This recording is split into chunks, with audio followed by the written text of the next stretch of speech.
स्वागत है stock news में। अगर आप मेरे चैनल पे पहली बार विजिट कर रहे हैं तो सब्सक्राइब करें ताकि आपको लेटेस्ट इन्फॉर्मेशन मिलता रहे। फ्यूचर रिटेल को लेकर के 3 अहम खबरें सामने निकल के आ रही हैं जिन पर आज हमारी चर्चा रहेगी। तो सबसे पहली जो खबर सामने निकल के आ रही है वो ये आ रही है कि फ्यूचर रिटेल के जो एमडी हैं राकेश बियानी, इन्होंने जो है इस्तीफा दे दिया है। और इस्तीफा क्यों दिया है इसके बारे में जो है हम आगे चर्चा करेंगे। और राकेश बियानी ये हैं। इसके अलावा जो तीसरी खबर सामने निकल के आ रही है उसमें ये है कि अमेज़न ने जो है सेबी से रिक्वेस्ट किया है कि फ्यूचर रिटेल की सख्ती से जांच की जाए।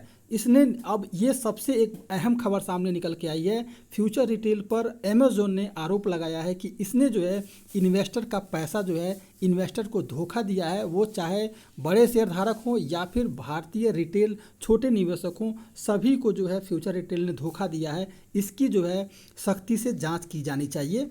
तीसरी सबसे अहम खबर है वो ये है कि बैंक ऑफ इंडिया ने फ्यूचर रिटेल के खिलाफ जो है दिवाला कार्रवाई शुरू कर दी है। ये एक अहम खबर सामने आ रही है। खबर ये इसलिए भी इम्पोर्टेंट है क्योंकि फ्यूचर ग्रुप ने ये कहा था कि 30 अप्रैल तक जो है वो पैसा कुछ जुटा लेगा और दिवालियापन की कार्रवाई से बच जाएगा, लेकिन अब ऐसा होता हुआ नहीं आ रहा है और ये अपना जो कर्ज है वो नहीं चुका पाया है, जिसके कारण कि ये एक सख्त कदम जो है बैंक ऑफ इंडिया की तरफ से उठाया जा रहा है। सबसे पहले जो है हम फ्यूचर रिटेल के लिए सबसे पहली खबर पर हम चर्चा करते हैं। पहली खबर जो सामने निकल के आ रही है वो ये है कि राकेश बियानी जो कि फ्यूचर रिटेल के एमडी थे, इन्होंने इस्तीफा दे दिया है। और इस्तीफा क्यों दिया है इसकी खबर सामने निकल के आ रही है। इसके अनुसार, खबर के अनुसार अगर देखा जाए तो जिन्होंने भी फ्यूचर ग्रुप को जो है कर्जा दिया हुआ था, वो बड़े जो इन्वेस्टर थे जिन्होंने भी कर्जा दिया था, उनकी ओर से फ्यूचर रिटेल को दिवालियापन कार्रवाई में घसीटे जाने के बाद जो है फ्यूचर रिटेल के प्रबंध निदेशक राकेश बियानी ने अपने पद से इस्तीफा दे दिया है। और केवल जो है इस्तीफा जो राकेश बियानी ने ही नहीं दिया है, उनके साथ ही कंपनी के सचिव वीरेंद्र समानी और स्वतंत्र निदेशक जो थे गगन सिंह, इन्होंने भी इस्तीफा दे दिया है। अब इसके अलावा अगर देखा जाए तो फ्यूचर रिटेल ने स्टॉक एक्सचेंज को बताया है कि राकेश बियानी जो है उनका जो पीरियड था, जो उनका कार्यकाल था 2 मई 2019 को जो है 2019 से प्रभावित था और 3 साल की अवधि के लिए था।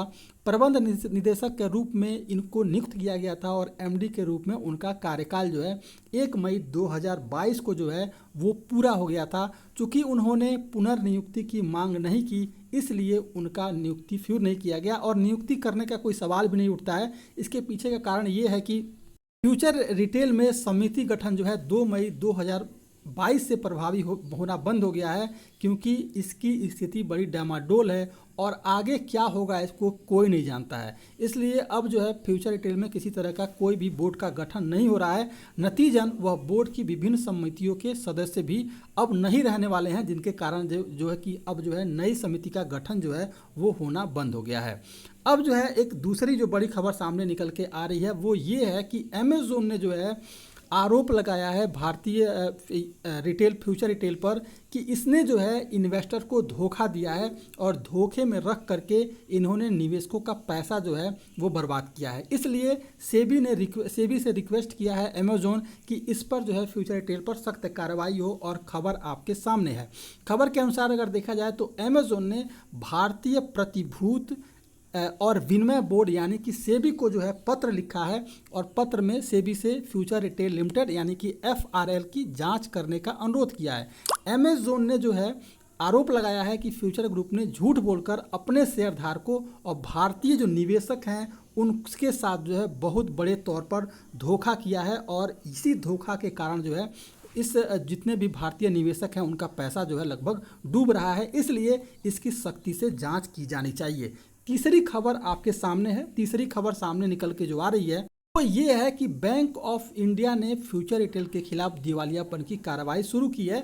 और कार्रवाई के तहत क्या है कि 30 अप्रैल तक फ्यूचर रिटेल ने कहा था कि 30 अप्रैल तक वो पैसा जो है इकट्ठा कर लेगा और अपना जो उस पर कर्जा है लगभग उसमें से कुछ जो है वो चुका देगा, जिसके कारण कि उस पर जो है दिवालियापन की कार्रवाई नहीं होगी। और ऐसा वो करने में जो है फ्यूचर रिटेल अब जो है नहीं कर पाया है, अपना जो दिवालियापन की कार्रवाई से नहीं बच पाया है, और उस पर जो है बैंक ऑफ इंडिया ने कॉरपोरेट दिवालिया समाधान प्रक्रिया यानी कि अगर देखा जाए तो CIRP शुरू करने के लिए फ्यूचर रिटेल लिमिटेड के खिलाफ जो है national company law tribunal Mumbai से संपर्क किया है और उस पर कार्रवाई की अपील की है। इसके अलावा अगर देखा जाए तो इसमें जो है कहा गया है कि न्यायिक सदस्य जो है कोर्ट के न्यायिक मूर्ति PN देशमुख और इसके अलावा जो है उनकी तकनीकी सदस्य SB बोहरा की पीठ ने आवेदन पर फ्यूचर रिटेल को नोटिस जारी किया है और कंपनी को अपना जवाब जो है दाखिल करने की अनुमति दी है कि अब बताइए कि आपके खिलाफ जो है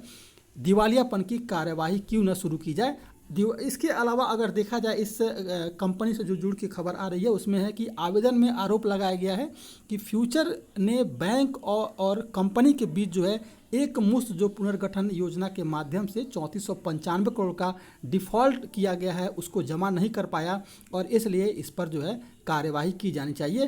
पीठ ने इसके अलावा जो है कोर्ट ने इसका अनुरोध एक्सेप्ट कर लिया है और इसकी सुनवाई जो है अब 12 मई को होने को है। ये 3 खबरें अहम जो है सामने निकल के आ रही हैं और इसके अलावा अगर ये कार्यवाही शुरू हो जाती है तो फिर एक बार बड़ी मुश्किलों में इन्वेस्टर को डाल देगा। हालांकि अभी भी इन्वेस्टर मुश्किल में है और लगातार इसके स्टॉक में गिरावट देखने को हमें मिल रही थी।